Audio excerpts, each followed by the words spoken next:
Good morning. It's nice to not have a rainy Sunday. It seems like all the last ones lately have been raining all over the place. And it's dry.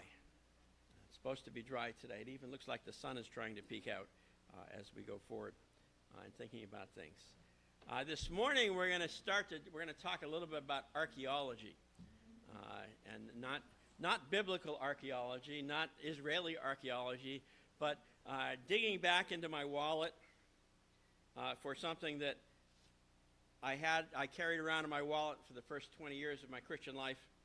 The paper's a little bit worn, and so this was the second study I ever did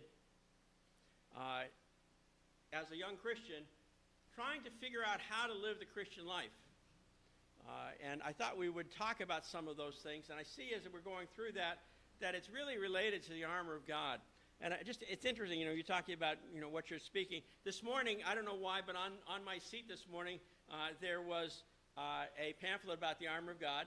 And basically the topic of this morning is just as you are. So those two things were on my seat this morning. So I guess, the Lord is saying, okay, well, let's go ahead with it as we go forward.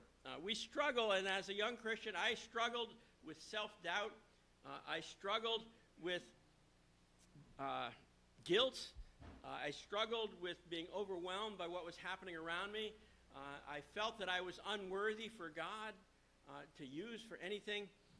And dealing with some of those things, work was very slow, and boredom I found was something that opens the doors to temptation and problems in your life. Commuting into the city created situations involving temptation surrounding you.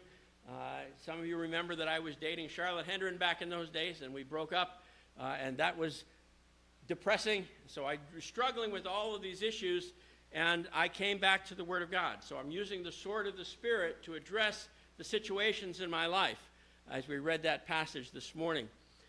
We're going to be talking in the next few times